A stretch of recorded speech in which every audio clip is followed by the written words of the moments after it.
ரூனா மியா இவங்க 2 பேரோட அப்பா யாரு, இதுக்கப்புறம் நடக்க போற விஷயங்கள் என்ன அப்படிங்கறத நம்ம கண்டினியூவா பார்த்துடலாங்க. அதுக்கு முன்னாடி என்னோட வாய்ஸ் ஓவர் நரேஷன் ஸ்டோரி எல்லாம் பிடிச்சிருந்தா லைக் பண்ணிட்டு பாருங்க. அப்படி உங்க ஃப்ரெண்ட் அண்ட் ஃபேமிலி கூட ஷேர் பண்ணிக்கோங்க. இது வரைக்கும் சப்ஸ்கிரைப் பண்ண பார்த்துட்டு இருந்தீங்கன்னா மறக்காம சப்ஸ்கிரைப் பண்ணிக்கோங்க. இந்த எபிசோட ஸ்டார்டிங் சீன்ல ரூனா கிட்ட அம்மா எல்லாத்தையுமே சொல்லிடுறாங்க. இந்த வாட்டி ரொம்ப கண்ட்ரோல் பண்ணிட்டு நம்ம பதட்டப்படாம எதையும் மறந்து போறதுக்கு மட்டும் எல்லாத்தையும் நம்ம சொல்லிடணும். நம்ம பொண்ணுங்களுக்கு அவங்க அப்பா யாருன்னு தெரிஞ்சுக்கிற உரிமை இருக்கு அப்படின்னு சொல்லிட்டு கோர்வையா சொல்ல ஆரம்பிக்கிறாங்க. China University of Science and டெக்னாலஜியில் நாங்கள் எல்லாருமே படிக்க ஆரம்பித்தோம். நாங்கள் எல்லாரும் அப்படின்னு சொன்னால் நான் உன்னை பெத்த அப்பா எல்லாரும் தான். நான் சொல்கிற காலகட்டத்தில் பொண்ணுங்களை படிக்கிறதுக்கு வெளியே அனுப்புறது ரொம்ப அதிகம். ஸ்கூல் படிப்போடு நிறுத்தி கல்யாணம் பண்ணி வச்சுருவாங்க. யூனிவர்சிட்டி வரைக்கும் படிக்க அனுப்புறது அப்படிங்கிறது ரொம்ப கம்மி. அதுவும் சயின்ஸ் அண்ட் டெக்னாலஜி குரூப் எடுத்து படிக்கிற பொண்ணுங்கிறது ரொம்ப கம்மி. எங்கள் டிபார்ட்மெண்ட்லேயே நான் ஒருத்தி தான் பொண்ணு. அதனால எல்லா பசங்களும் எனக்கு ஃப்ளவர்ஸ் கொடுக்குறது, என்னை வெளியே சாப்பாடு கூப்பிடுறது அப்படின்னு சொல்லி ட்ரை பண்ணிகிட்டே இருப்பாங்க. ஆனால் என் மனசு உன் அப்பா கிட்ட மட்டும்தான் பறி கொடுத்தேன். அவர் வேற யாரும் இல்லை, ஓயங்கோட அப்பா சேர்மேன் அப்படின்னு சொன்னது நம்மளுக்கெல்லாம் அடா பாவிகளா அப்படிங்கிற மாதிரி இருக்கும். இவங்க 2 பேர் கல்யாணம் பண்ணிக்கிட்டு ஒன்னா வாழலைங்க. படிச்சு முடிச்சதுக்கு அப்புறமாக என்னோட மேஜருக்கு ஏற்ற மாதிரியே நான் ஒரு கம்பெனி ஆரம்பிப்பேன். நான் பயங்கர சக்சஸ்ஃபுல்லான பிசினஸ் மேனா காட்டுவேன் அப்படின்னு சொல்லிட்டு உங்க அப்பா வார்த்தைக்கு வார்த்தை சொல்லிக்கிட்டே இருப்பாரு. அதன் பேர்ல தான் படிச்சு முடிச்சதும் பிசினஸ் ஸ்டார்ட் பண்ணாங்க. நானும் படிப்பு முடிச்சுட்டு தான் வெளியே வந்தேன். ஏன்னா ஒரே பேட்ச் தான் இல்லையா. அப்போ எங்க வீட்டுல இருக்கிற என்னோட பேரண்ட்ஸ் என் அண்ணனுக்கெல்லாம் என்ன மைண்ட் இருக்குதுன்னா, நான் ஏதாவது ஒரு சின்னதா வேலையை தேடிக்கிட்டு, அதாவது வேற எங்கேயாவது ஊருக்கு போய் சிட்டி பக்கம் போய் தங்கி வேலை செய்யற மாதிரி இல்லாம எங்க ஊர்ல எங்க வீட்டிலே தங்கிட்டு போய் நான் வேலை செஞ்சுட்டு வர்ற மாதிரி வேலையை தேடிக்கணும். அப்புறம் எனக்கு ஒரு கல்யாணம் பண்ணி வைக்கணும், நான் குழந்தை குட்டியை பெற்றுக்கணும், அது இவங்க பார்த்துட்டு சந்தோஷப்பட்டு என் கூடவே இருக்கணும் அப்படிங்கிற எண்ணம் தான் அவங்களுக்கு இருந்தது. ஆனா உன் அப்பாவோட எண்ணம் அப்படி கிடையாது. அவர் சிட்டிக்கு போனாரு, கஷ்டப்பட்டாரு. எங்க டிபார்ட்மெண்ட்ல படிச்ச இன்னும் 2 பசங்க இருக்காங்க, அவங்க கூட சேர்ந்து பிசினஸ் ஸ்டார்ட் பண்ணாங்க. அப்படி அவர் கூட சேர்ந்து பிசினஸ் ஸ்டார்ட் பண்ணதுல ஒருத்தர் தான் இப்ப மியாவை தத்தெடுத்து வளர்த்திருக்காரு இல்லையா. அவர் காலேஜ் படிக்கிறப்ப என்ன ஒரு தலையா காதலிச்சாரு. அது மட்டும் இல்லாம நானும் இப்ப மியாவை தத்தெடுத்து வளர்த்துட்டு இருக்கிற அவரும் ஒரே ஊருக்காரங்க. அவருக்கு என் மேல விருப்பம் இருக்குன்னு தெரியும். ஆனா என்னோட மனசை நான் பறி கொடுத்தது ஓயங்கோட அப்பா கிட்ட தானே. இப்படி பிசினஸ் அங்க நல்லா போயிட்டு இருந்தது. 3 பேரும் பார்ட்னர்ஷிப்போட பிசினஸ் ஸ்டார்ட் பண்ணாங்க. எந்த குறைவில்லாம நல்லா தான் எல்லாம் போயிட்டு இருந்தது. இதுக்கப்புறம் நான் ஓயங்கோட அப்பா மென்ஷன் பண்றப்போ சேர்மேனே சொல்லிக்கிறேங்க. சேர்மேன் அடிக்கடி வார்த்தைக்கு வார்த்தை சொல்லுவாரு, நான் இன்னும் நல்லா சம்பாதிப்பேன், நான் நல்லா பார்த்துப்பேன், உனக்கு வேணுங்கிறதெல்லாம் பண்ணுவேன் அப்படின்னு சொல்லிட்டு இருந்தாங்க. கடைசியில எனக்கு அவர் கூட போய் வாழணும்னு தான் தோணுச்சு. என் குடும்பத்தை அம்மா அப்பாவை அண்ணனுங்களை எல்லாத்தையும் எதிர்த்துக்கிட்டு அவர் கூட வாழ்றதுக்காக நான் போயிட்டேன். கல்யாணம் பண்ணிக்கல அப்படின்னாலும் கணவன் மனைவியா தான் வாழ்ந்தோம். அப்படி போயிட்டு இருந்த சமயத்துல நான் 3 பேர் பார்ட்னர் சொன்னேன் இல்லையா. அதுல ஒருத்தருக்கு இந்த பிசினஸ தனியா போய் பண்ணணும் அப்படிங்கிற ஆசையும் ஆர்வமும் இருந்தது. அதனால அவரு போட்ட முதல் எடுத்துட்டு அவர் தனியா போயிட்டாரு. இது சேர்மேனுக்கு சுத்தமா பிடிக்கவே இல்லை. உங்க அப்பா பயங்கர கோபத்துல இருந்தாங்க. அந்த சமயத்துல ஒரு 7 எடுக்க வேண்டியதாக வந்தது. அதுல அவர் பயங்கரமா போட்டி போட ஆரம்பிச்சாரு. கொஞ்சம் எப்படி சொல்றது, சரி தப்பு எல்லாத்தையும் மீறி ஜெயிக்கணும் அப்படிங்கிற ஒரு வெறி உங்க அப்பாவுக்கு வந்துருச்சு. ஆனா இப்போ மியாவை தத்தெடுத்து வளர்த்துட்டு இருக்காரு இல்லையா, அவர் ரொம்ப நல்லவர். 3 ஃப்ரெண்ட்ஸும் ஒன்னாதான் பிசினஸ் ஸ்டார்ட் பண்ணோம். இப்படி ஆளாளுக்கு ஒவ்வொரு திசையில போனா நல்லாவா இருக்கு. அது மட்டும் இல்லாம எனக்கு இந்த பிசினஸ்ல இதுக்கப்புறம் இன்ட்ரெஸ்டும் இல்லை. உங்களை நம்பிதான் இந்த பிசினஸ்குள்ள நான் வந்தேன். ஆனா நீங்களே இப்படி சண்டை போட்டுக்கிட்டு தனித்தனி ஆளாளுக்கு பிச்சுக்கிட்டு போறப்போ எனக்கு இது எதுவும் வேண்டாம் அப்படின்னு சொல்லிட்டு அவர் தனியா போயிட்டாரு. அதுக்கப்புறம் அவருக்கு என்ன ஆச்சு ஏதாச்சும் அப்படிங்கிறது எனக்கு தெரியல. இங்க பிசினஸ் அடுத்து அந்த ஏலத்தை எடுக்கணும் அது இதுன்னு சொல்லிட்டு சேர்மேன் ரொம்ப குறியா இருந்தாரு. அவருக்கும் எனக்கும் இடையில அடிக்கடி வாக்குவாதம் வர ஆரம்பிச்சது. அது மட்டும் இல்லாம அவர் சொந்த நண்பனுக்கு எதிராகவே அவரோட டாக்ஸ் ஃபைலு இது எல்லாத்தையும் காட்டி கொடுத்து அவர் ஜெயிலுக்கு அனுப்பிச்சிட்டாரு. இது தெரிய வந்தப்ப எனக்கு இன்னும் கோவம் வந்தது. 3 பேர் சேர்ந்து பிசினஸ் ஸ்டார்ட் பண்ணீங்க, சரி பிசினஸ் தனித்தனியா பண்ணும் அப்படின்னு ஆளுக்கு ஒரு திசைக்கு போனீங்க, ஓகே. அதுக்காக நண்பர்களா இருந்தவங்க இப்படி காட்டி கொடுக்கறதா, அது எவ்வளவு பெரிய தப்பு. அவர் பண்ணது தப்பு, அந்த தப்புக்கு அவர் தண்டனை அனுபவிக்கணும் தான். ஆனா நண்பனா இருக்கிற நீங்க துரோகம் பண்ணிருக்க கூடாது. அவரே நம்பி ஒரு பொண்ணு வந்திருக்கா, ஒரு பெண் குழந்தை பெத்து வச்சிருக்கா அப்படின்னு சொல்லிட்டு யார சொல்றாங்க, நம்ம ஈராவோட அம்மாவையும் தான் சொல்றாங்க அப்படின்னு சொல்லிட்டு நான் வாக்குவாதம் பண்ணேன். அப்பதான் சேர்மேன் என்கிட்ட சொன்னாரு, இல்ல அந்த ஏலத்துல அவனோட டாக்ஸ் விவகாரத்தை எல்லாத்தையும் இழுத்து விட்டுறதுனால அந்த ஏலத்தை எடுக்க முடியாம அவன் டிஸ்குவாலிஃபை ஆவான் அப்படின்னு நான் நினைச்சேனே தவிர்த்து அப்படி ஜெயிலுக்கெல்லாம் போவான் நான் நினைக்கல. ஆக்சுவலா அவன் டாக்ஸ் மோசடி மட்டும் பண்ணிருக்க மாட்டான், நிறைய பண மோசடி எல்லாம் கூட பண்ணிருக்கான். அதனாலதான் ஜெயிலுக்கு போக வேண்டியதாக போயிடுச்சு. கண்டிப்பா குடும்பத்துக்கு நான் ஹெல்ப் பண்ணுவேன், அவனை வெளியெடுக்கிறதுக்கு நான் உங்களுக்கு உதவி பண்ணுவேன் அப்படின்னு சொல்லிட்டு அதிகமா ஈராவோட அம்மா கூட இவர் இருந்திருப்பாரு. அவங்க கூட ஹெல்ப் பண்ணிட்டே இருந்திருப்பாரு. அதனாலயும் இவங்களுக்குள்ள அதிக பிரச்சனை வந்திருக்கும். அது மட்டும் இல்லாம சேர்மேன் அதான் உங்க அப்பா ஈராவோட அம்மா கிட்ட கொஞ்சம் நெருக்கத்தை காமிக்க ஆரம்பிச்சாரு. அது எனக்கு புரிஞ்சுது. அதை பத்தி சண்டை போடுறப்போ இப்படி உங்க கூடவே இருந்தா என்னால லைஃப்ல முன்னேற முடியாது, நான் என் வாழ்க்கையை பார்க்கணும், அதுதான் எனக்கு முக்கியம் அப்படிங்கிற மாதிரி ஒரு வார்த்தையை விட்டுட்டாரு. இதுக்கப்புறம் அங்க இருக்க முடியாம நான் வந்துட்டேன். இதுக்கப்புறம் என் வாழ்க்கை தனி அப்படின்னு சொல்லிட்டு நான் வாழ ஆரம்பிச்சேன். அதுக்கப்புறமாக தான் தெரிஞ்சது என் வயிற்றுல நீங்க 2 பேரும் கருவா இருக்கீங்க அப்படின்னு சொல்லிட்டு. நான் இதை கூட அந்த மனுஷங்கிட்ட சொல்லக்கூடாது, இதுக்காக கூட அவர்கிட்ட போய் நிக்க கூடாது அப்படின்னு ரொம்ப வைராக்கியமா இருந்துட்டேன். நான் பிறந்த ஊருக்கு வந்தேன், அங்கேயும் யாரும் என்னை ஏத்துக்கல மதிக்கல. அதனால அப்படி இப்படியே வாழ்க்கை எப்படியோ போயிடுச்சு. அப்படி உங்க 2 பேரையும் பெத்தெடுத்தேன். மியாக்கு ஹார்ட்ல ப்ராப்ளம் இருந்தது. என் கூட இருந்த குழந்தை சாகிறதுக்கு பதிலாக ஆர்ஃபனேஜ்ல இருந்தா நல்லா இருப்பா அப்படின்னு சொல்லிட்டு கொடுத்தேன். ஆனா அதுல நானே யோசிக்காத விஷயம் என்னன்னா, மியாவை தத்தெடுத்து வளர்த்துட்டு இருக்காரு இல்லையா, அவரு என்னோட குழந்தைதான் மியான்னு தெரிஞ்சு தத்தெடுத்து வளர்த்துருந்துருக்காரு. அதை பத்தின எந்த ஒரு நாலேஜும் எனக்கு இல்லை. மியா எங்கேயோ நல்லா இருப்பா அப்படிங்கிற நம்பிக்கையில நானும் வாழ ஆரம்பிச்சிட்டேன். என் கையில இருக்கிற உனக்காக உயிரை கையில பிடிச்சிட்டு வாழணும்னு வாழ ஆரம்பிச்சேன். ஆனா என்னதான் இருந்தாலும் என் புள்ள எங்க இருக்காளோ, மியா என்ன பண்றாளோன்னு தெரியாம நான் ரொம்ப வேதனைப்பட்டேன். இந்த மனவேதனையும் துக்கமும் நாளுக்கு என் மனசையும் உடம்பையும் அரிச்சுக்கிட்டே இருந்தது. எப்படியோ வாழ்ந்துடலாம்னு நினைச்சேன், ஆனா முடியல. கடைசியில எனக்கு என்ன ஆச்சுன்னு எனக்கே தெரியல. பார்த்தா நீ இப்படி வளர்ந்து நிக்கிற. உன்னை அம்மாவா இருந்து நான் பாத்துக்குவேன், பார்த்தா எனக்கு தாயா இருந்து நீ என்ன பாத்துக்கிற. இந்த உலகத்துல நான் ஒருத்தருக்கு கடமைப்பட்டிருக்கேன் அப்படின்னா அது மியாவை இப்ப தத்தெடுத்து வளர்த்துட்டு இருக்கிற அவருக்காக மட்டும்தான். என்ன ஒருதலையா காதலிச்சு எனக்காக மியாவை பார்த்து பார்த்து வளர்த்துருந்துருக்காரு. அவருக்கு மட்டும் தான் நான் கடமைப்பட்டிருக்கேன் அப்படின்னு சொல்லிட்டு எல்லாத்தையும் சொல்றாங்க. உன்னோட அப்பா ஓயங்கோட அப்பா தான் அப்படிங்கறதையும் சொல்லிடுறாங்க. ஆனா இது தெரியாம இங்க ஒரு காதல் காவியமே நடந்துட்டு இருக்கு. ரூனா வந்துட்டு கேட்பாங்க, அதனாலதான் தன் நண்பன் ஜெயிலுக்கு போயிட்டாங்க அப்படிங்கறதுனாலதான் அவங்க மனைவிக்கும் குழந்தைக்கும் ஹெல்ப் பண்ண போய் நண்பன் ஜெயிலிருந்து வெளியெடுக்கணும் அப்படிங்கிறதுக்காக தான். அங்க ஏற்பட்ட அந்த நண்பன் மனைவியோட ஏற்பட்ட நெருக்கத்தாலதான் உன்னை சேர்மேன் விட்டுட்டாராமா அப்படின்னு கேட்கிறப்போ அது மட்டும் காரணம் கிடையாது. அந்த ஈராவோட அம்மா பெரிய கோடீஸ்வரா வீட்டு பொண்ணு. அவளும் அவங்க வீட்டையும் அப்பாவையும் அண்ணனையும் எதிர்த்துட்டு வந்துதான் ஈராவோட அப்பாவை காதலிச்சா. அவங்க 2 பேரும் ஒன்னா சேர்ந்து வாழ ஆரம்பிச்சாங்க. ஈராங்கிற ஒரு குழந்தையும் வந்தது. ஆனா சேர்மேனால தனியா பிசினஸ் நடத்த முடியல. ஏலத்துல வின் பண்ணிட்டாரு. ஆனா அந்த பணத்தை அவரால் கட்ட முடியல. ஏன்னா அவர்கிட்ட பணம் இல்ல. 3 நண்பர்கள் சேர்ந்து ஆரம்பிச்ச பிசினஸ் ஈராவோட அப்பா தனியா போனதுக்கு அப்புறமாக சேர்மேனால ஒண்ணுமே பண்ண முடியல. நிறைய கடன் தான் ஆக ஆரம்பிச்சது. கடைசியில் இந்த ஏலம் எடுக்கிறதுக்காக தன் நண்பனுக்கு எதிராக அந்த அஸ்திரத்தையும் பயன்படுத்தி அவனும் ஜெயிலுக்கு போயிட்டான். ஏலத்துல வின் பண்ணாலும் பணத்தை கட்ட முடியல. வேற வழி இல்லாம ஈராவோட அம்மா ஃபேமிலியை ஹெல்ப்புக்கு எடுத்துக்கலாம் அப்படின்னு நினைக்கிறப்பதான் ஆல்ரெடி ஈராவோட அம்மாவுக்கும் உங்க அப்பாவுக்கும் நெருக்கம் ஏற்பட்டுருச்சு. அவங்க கோடீஸ்வர வீட்டு குடும்பம். தன் பொண்ணு எவன் கூடயோ வாழ்ந்து ஒரு பெண் குழந்தையும் வச்சிருக்கா. அவனும் ஜெயிலுக்கு போயிட்டான். அதனால அவங்களும் பணத்தை கொடுக்கறதுக்காக ஒத்துக்கிட்டாங்க. பணத்துக்காகவும் தன் கம்பெனியை மீட்டெடுக்கணும் அப்படிங்கிறதுக்காகவும் உங்க அப்பா எனக்கு துரோகம் பண்ணிட்டு ஈராவோட அம்மாவை கல்யாணம் பண்ணிக்கிட்டாங்க அப்படின்னு சொல்லி முடிக்கிறாங்க. இந்த பக்கம் ப்ரொபோஸ் எல்லாம் பண்ணி முடிச்சாச்சு. இவங்க 2 பேருக்காக டேபிள் செட் பண்ணிட்டு சாப்பாடு எல்லாத்தையும் வச்சுட்டு நான் வெளியே நிக்கிறேன், உங்களுக்கு ஏதாவது தேவைன்னா கூப்பிடுங்கன்னு லீ சொல்லிட்டு போவாங்க. பாத்தீங்களா, அப்பவே எனக்கு மனசு உடஞ்சு போச்சு. வெளியே வந்து லீ தனியா உட்காந்து ட்ரிங்க்ஸ் பண்ணிட்டு இருப்பாரு.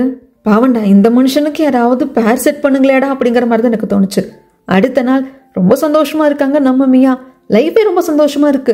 அந்த சமயத்துல தான் அடடே சைனா நாம இந்த டேபிள் தானே வச்சோம் ஞாபகம் வருது. தேடுறாங்க, கிடைக்கிறது இல்ல.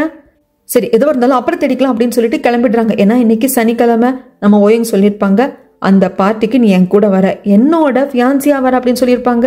போகிறதுக்கு நம்ம மியாக்கு இன்ட்ரெஸ்ட் இல்லை அப்படின்னாலும் ஓயங் சொன்ன வார்த்தைக்காக கிளம்பி வராங்க.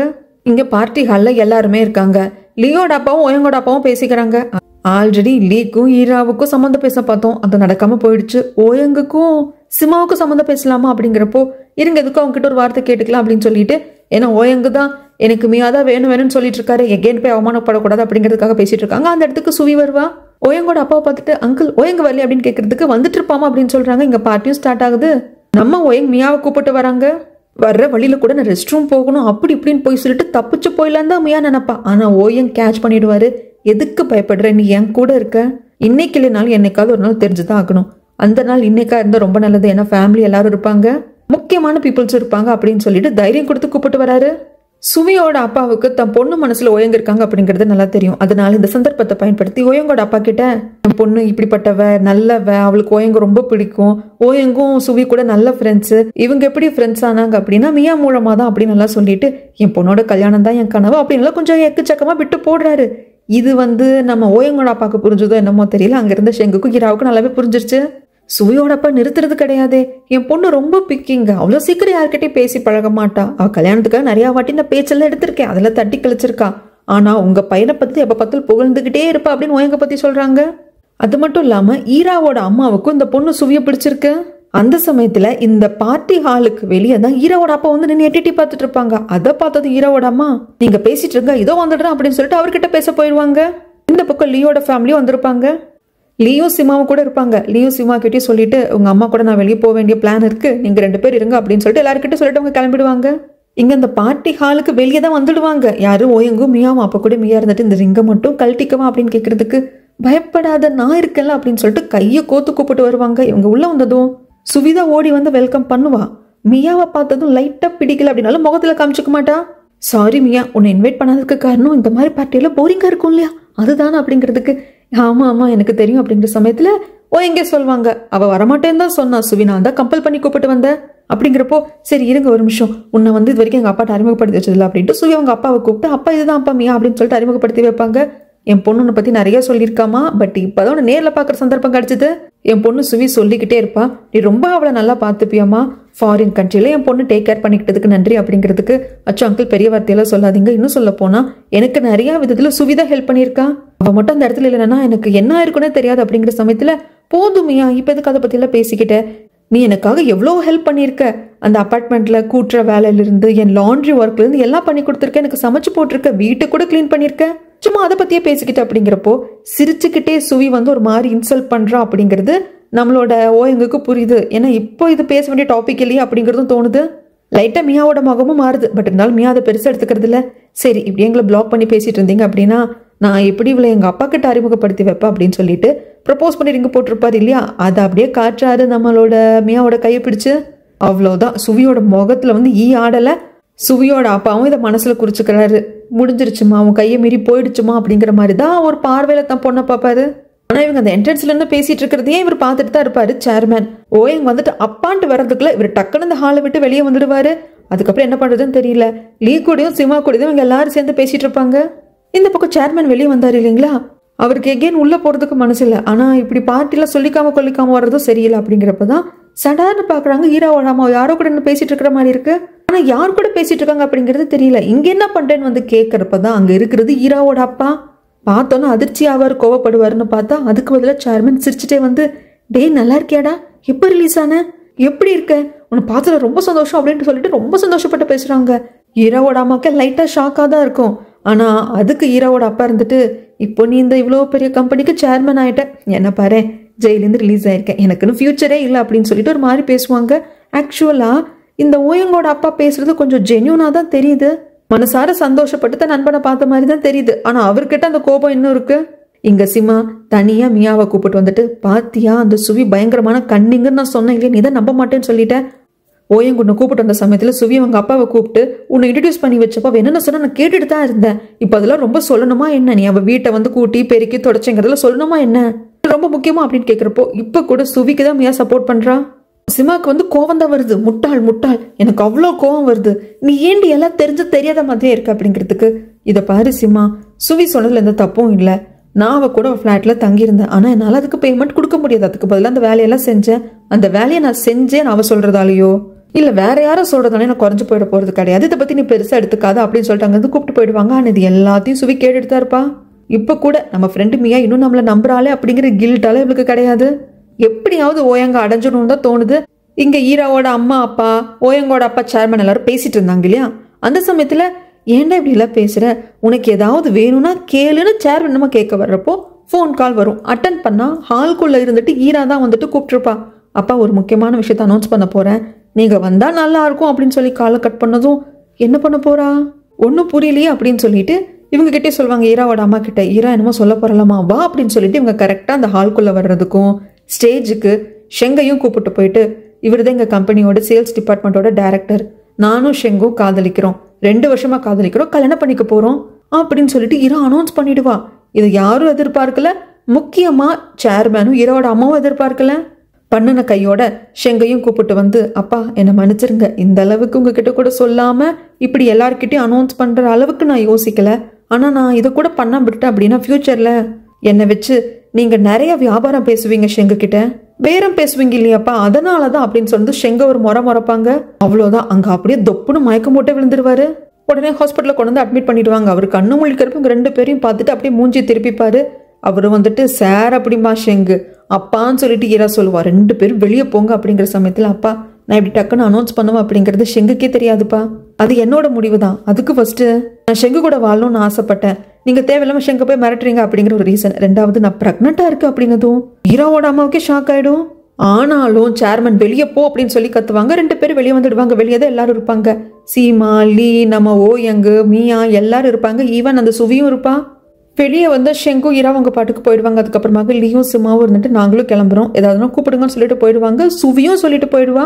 அதுக்கப்புறமாக உள்ள வந்துட்டு ஓயங் மட்டும் வருவாரு. சரி இப்போ அவருக்கு உடம்பு சரியில்லாம அப்பா இருக்காரு, நம்ம மியாவையும் கூட கூப்பிட்டு வந்தா அவர் இன்னும் டென்ஷன் ஆவார் அப்படிங்கிறதுனால ஓயங் மட்டும் தான் வருவாங்க. ஆனா ஓயங்க பார்த்தா கூட பேசுறதுக்கு சேர்மனுக்கு முகமே இருக்காது. ஏன்னா இவனும் அந்த பொண்ணு அங்க அதுக்கு தானே கூப்பிட்டு வந்தான், மீயாவை நான் காதலிக்கிற கல்யாணம் பண்ணிக்க போறேன்னு சொல்றதுக்கு. அதனால அந்த கோபத்துல பேசாம மூஞ்சி திருப்பிக்கிறாங்க. வெளியே வந்து பேசாம மீயாவோட கையை பிடிச்சிட்டு உட்காந்துக்கிறாங்க. ஈராக்கு வெளியே வந்ததுக்கு அப்புறமா கஷ்டமா இருக்கும். என் அப்பா ஏன் இவ்வளவு வெறுக்கிறாரு, ஏன் நம்ப மாட்டேன்றாரு, என் முடிவுக்கு ஏன் ஒத்துக்க மாட்டேங்கிறாரு அப்படிங்கிறப்போ ஷெங்கு தான் சமாதானப்படுத்தி, நீ டயர்டா இருக்க, பார்த்து வீட்டுக்கு போ, இங்க என்னது நான் பாத்துக்கிறேன் அப்படின்னு சொல்லிட்டு ஈராவை அனுப்பிச்சு அந்த பக்கம் திரும்பினா அந்த பக்கம் ஹீரோட அப்பா நின்றுட்டு இருக்காங்க. உங்ககிட்ட பேசணும் அப்படிங்கிற மாதிரி ஷெங்குக்கு சைகை காட்டுவாங்க. இங்க சீன் அப்படியே கட் பண்ணா ஹாஸ்பிட்டலுக்குள்ளதான் காட்டுறாங்க. சேர்மன் வந்துட்டு கேட்பாங்க, ஈராவோட அப்பா ஜெயிலிருந்து வெளியே வந்ததுலேருந்து நீ டச்சில் இருக்க போல இருக்கு, நீங்கள் 2 பேர் பேசிக்கிட்டதை பார்த்தா ரொம்ப நாள் பழக்கம் போல இருக்கு அப்படிங்கிறப்போ, ஆமாம் அவர் வெளியே வந்ததுலேருந்து என்னை பார்க்க வந்தார், கொஞ்ச நாள் நான் போய் அவர் வெளியெல்லாம் பார்த்துட்டு வந்தேன். ஈராவுக்கு இது தெரியுமா அப்படிங்கிறதுக்கு இல்லை, ஈராக்கு தன்னோட அப்பா கார் ஆக்சிடென்ட்ல இறந்து போயிட்டார் அப்படின்னு தான் நான் சொல்லி வச்சிருக்கேன். அது மட்டும் இல்லாமல் ஒருவேளை ஈராவ அப்பா யார் என்னன்னு தெரிஞ்சு மீட் பண்ணாலும் அதை பற்றி கேள்வி கேட்கறதுக்கு உங்களுக்கு ரைட்ஸ் இல்லை அப்படிங்கிறப்போ சேர்மன் அதை ஒத்துக்கிறார். ஆமாம் எனக்கு என்ன ரைட்ஸ் இருக்கு, பெத்த அப்பாவும் பொண்ணும் மீட் பண்ணிக்கிறப்போ நான் என்ன பண்ண முடியும், அது மட்டும் இல்லாமல் நான் அவனுக்கு கடமைப்பட்டிருக்கேன், எதுவும் சொல்ல மாட்டேன் அப்படிங்கிறாங்க. ரொம்ப நல்லவர் மாதிரி பேசாதீங்க, நீங்கள் பண்ண வேலையால் அவர் ஜெயிலுக்கு போகாமல் இருந்திருந்தார் அப்படின்னா எங்கள் லைஃப் நல்லா இருந்திருக்கும், நாங்கள் நல்லா வாழ்ந்திருப்போம், ஈரா அவளோட சொந்த அப்பா கூட சந்தோஷமா வாழ்ந்திருப்பா, இதுக்கெல்லாம் காரணம் நீங்கள் தான் அப்படிங்கிற சமயத்தில் ஆமாம் ஆமாம் நான் தான், என்னால் மட்டும் கடந்த காலத்துக்கு போக முடிஞ்சது அப்படின்னா நான் வேற சாய்ஸை வந்து சூஸ் பண்ணியிருப்பேன், தேவையில்லாமல் உங்கள் வாழ்க்கையை நான் அழிச்சிருக்க மாட்டேன். நீ நினைக்கலாம் நான் ஏன் உனக்கு டைவர்ஸ் கொடுக்காம இருக்க, அதுவும் நீ டைவர்ஸ் கேட்டு கொடுக்காம இருக்கேன்னு உனக்கு தோணலாம், அதுக்கு காரணம் உன் பேர்ல இருக்கிற கம்பெனியோட ஷேர்ஸுக்காக அப்படின்னு சொல்லிட்டு நீங்க நினைக்கலாம். ஆனா அது காரணம் இல்ல, நம்ம 2 பேரும் கல்யாணம் பண்ணிக்கிட்டு வாழ ஆரம்பிச்ச கொஞ்சம் காலகட்டத்திலேயே என் மேல உனக்கு இருந்த ஈர்ப்பு அப்படிங்கிறது, அந்த காதலுங்கிறது போயிடுச்சுங்கிறது எனக்கு தெரியும். ஆனா நான் உனக்கு கடமைப்பட்டிருக்கேன், எனக்காகவும் என்னோட பண தேவை இருந்தது, அதுக்காகவும் நீ உங்க அப்பா முன்னாடியும் அண்ணன் முன்னாடியும் மண்டி போட்டு எனக்கு ஹெல்ப் பண்ணும்படி கேட்டுக்கிட்ட, அதனாலதான் இப்போ எந்த கம்பெனிக்கு நான் சேர்மனா இருக்கணும் அந்த கம்பெனியே இருக்கு, இல்லைன்னா அது இருக்கவே இருக்காது, அதனால உனக்கு நான் ரொம்ப கடமைப்பட்டிருக்கேன்.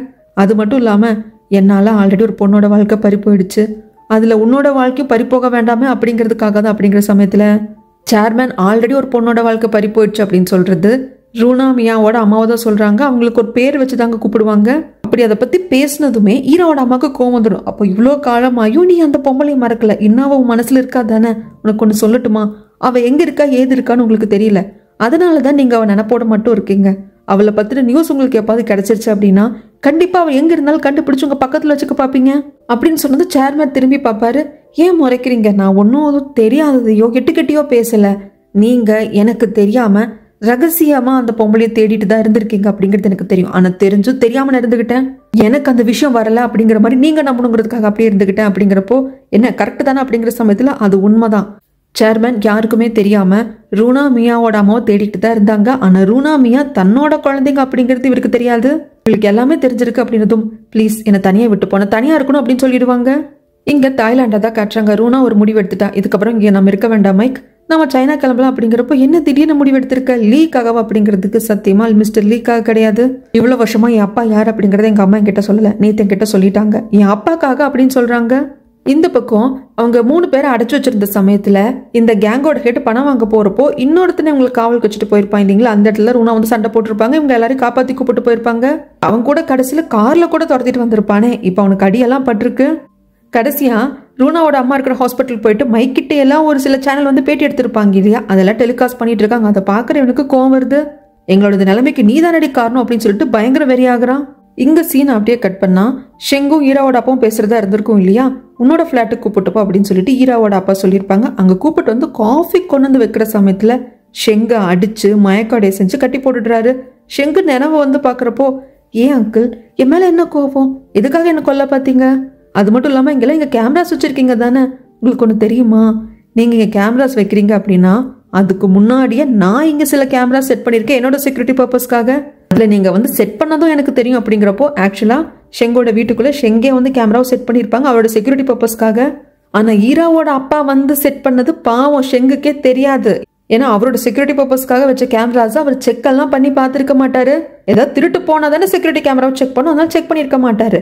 ஆனா அந்த கேங் லீடர் செத்தப்ப அவன் போன்ல இருந்து இவரோட ஃபுட்டேஜ் கிடைச்சிருக்கும் இல்லையா, அவரோட வீட்டு ஃபுட்டேஜ், அதுக்கப்புறமா தான் செக் பண்ணி பார்த்திருப்பாரு. ஸோ ஈராவோட அப்பா தான் வந்து இங்கே கேமரா செட் பண்ணியிருக்காங்க, நம்மள வேவு பார்த்துருக்கு அப்படின்னு தெரிய வருது. அது மட்டும் இல்லாமல் அங்கிள், நான் எனக்காக வச்சிருக்க செக்யூரிட்டி கேமராஸ் மூலியமாக நான் வந்து என்னோட மெயில் ஐடியை கனெக்ட் பண்ணியிருக்கேன், எனக்கு ஏதாவது இந்த மாதிரி பிரச்சனை ஆச்சு அப்படின்னா 5 நிமிஷத்துல இந்த ஃபுட்டேஜோட ஈராக்கு மெயில் போகிற மாதிரி போலீஸ்க்கு மெயில் போகிற மாதிரி செட் பண்ணி வச்சிருக்கேன் அப்படிங்கிறப்போ, டேய் எங்கடா வச்சிருக்க உன்னோட கேமராஸ், அதோட பாஸ்வேர்டு என்ன சொல்லு அப்படின்னு கேட்குறாங்க. ஷெங்கு நக்கலாக சிரிச்சுக்கிட்டு, என்ன அங்கிள் நான் சொல்லுவேனா அப்படிங்கிறப்போ கழுத்து நிறுத்தி கொல்ல பார்க்க, என்னை கொன்று கூட நீங்கள் போட்டுக்கோங்க, ஆனால் என்ன ஈரா ப்ரெக்னெண்ட்டாக இருக்கா, குழந்தை ஆனாதாயிடும் அப்படின்னதும் அப்படியே அதிர்ந்து போய் உட்காந்துருவாரு. ஏற்கனவே சின்ன வயசுல நீங்கள் ஜெயிலுக்கு போனதுனால, நீங்கள் ஆக்சிடென்ட்ல இறந்து போயிட்டீங்கன்னு சொன்னதுனால ஈரா வந்து கிட்டத்தட்ட பயங்கரமான ட்ராமால தான் வளர்ந்தா. இப்போ எனக்கும் ஏதாவது ஆயிடுச்சிருந்த குழந்தையோட நிலைமை என்ன? எனக்கு நீங்கள் ஏன் வந்து தாய்லாண்டில் என்னையும் சேர்த்து போட்டுதல பிளான் பண்ணீங்கன்னு எனக்கு தெரியல. மேபி இப்படி இருக்கலாம். அங்கே ஓயங்கையும் கொல்ல சொல்லிட்டு என்னையும் கொல்ல சொல்லிட்டு அவங்க பொண்ணுக்கு பெட்டரான லைஃப் அமைச்சு கொடுக்கலான்னு சொல்லிட்டு, பட் விதி வலியது, நாங்கள் எல்லாரும் தப்பிச்சு வந்துட்டோம். இப்போ கூட நீங்கள் போய் சொல்லலாம், ஓயங்க கடத்துற பிளானையே நான் தான் உங்களுக்கு போட்டு கொடுத்தேன் அப்படிங்கிறத நீங்கள் ஈரா கிட்ட ஊர் உலகத்துக்கு கூட எக்ஸ்போஸ் பண்ணலாம். But too late. ஏன்னா அதில் நீங்களும் தான் மாட்டுவீங்க, நானும் தான் மாட்டுவேன். நம்ம 2 பேர் ஜெயிலுக்கு போயிட்டோம் அப்படின்னா ஈராக்கு பிறக்கிற குழந்தை தாத்தாவும் ஜெயிலுக்கு போயிட்டாரு, அப்பாவும் ஜெயிலுக்கு போயிட்டாரு அப்படின்னு சொல்லிட்டு அவமானத்தோட வளரும். என்ன அங்கிள் அது உங்களுக்கு ஓகேவா அப்படிங்கிறப்ப வர்ற கோபத்தில் வேற என்ன பண்ண முடியும்? ஷெங்க மட்டும்தான் அடிக்க முடியுது. இங்கே மியாவை ட்ராப் பண்ணுறதுக்காக ஓயங்க வருவாங்க. 2 பேர் கையை கோத்துக்கிட்டு வருவாங்க. கட்டியெல்லாம் பிடிச்சிப்பாங்க. டே கட்டி பிடிச்சிக்காதீங்கடா, நீங்கள் 2 பேரும் ஹாஃப் பிரதர் அண்ட் சிஸ்டர்ஸ் அப்படின்னு தான் சொல்லி கத்தணும் போல இருந்தது எனக்கு. இங்கே மியாவோட அப்பா நடத்துகிற ஃபுட் ஸ்டாலுக்கு ஈராவோட அப்பா வந்து உட்காந்துருக்காரு. நிறைய விஷயங்கள் யோசிக்கிற இந்த ஷெங்கு சொல்லியிருப்பான்.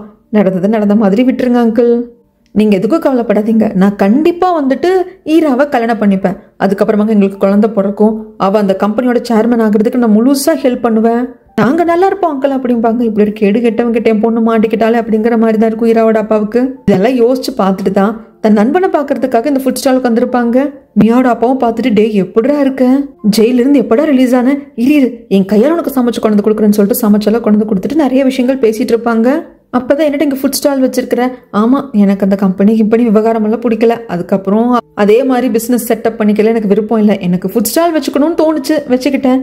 சரி உன்னோட மனைவி குழந்தைகள் அப்படிங்கிறப்ப எனக்கு கல்யாணம் ஆகலை, ஆனால் குழந்தை இருக்கு, நான் அடாப்ட் பண்ணி என் பொண்ணை வளர்க்குறேன் அப்படிங்கிறாங்க.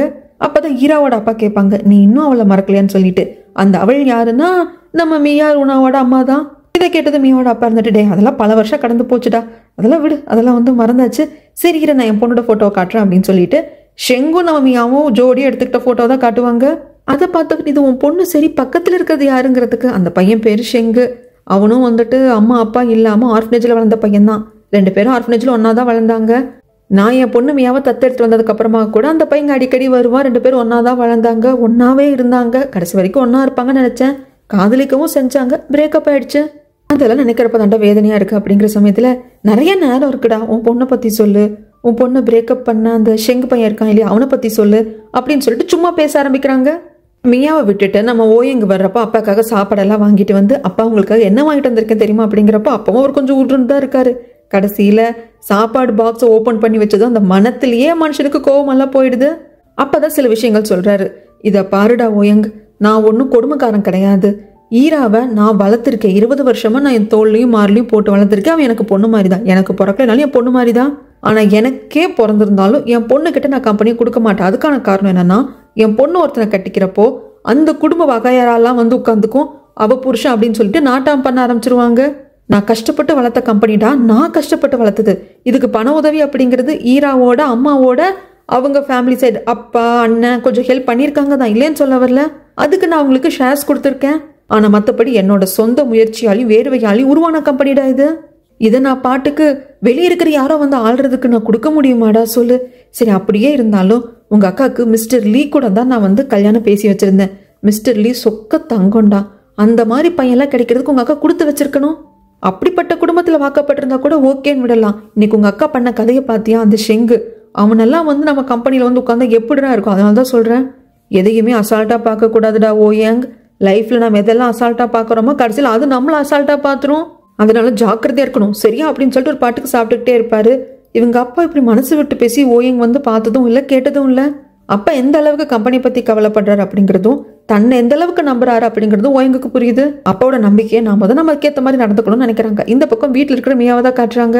கல்யாணத்துக்கு ப்ரப்போஸ் பண்ணி ஓயங்க இங்கே போட்டு விட்டுட்டாரு. ஆனால் இது எப்படி போய் எங்கே போய் முடியும்னு தெரியாமல் அதை பற்றி யோசிச்சுட்டு உட்காந்துட்டு இருக்கிறப்ப ஆன்டி ஓடி வந்து, என்னடிமா யோசிக்கிறேன்னு கையில் இருக்கிற ரிங்கை பார்த்துட்டு, யார் உனக்கு கல்யாணத்துக்கு ப்ரப்போஸ் பண்ணி ரிங்க போட்டா?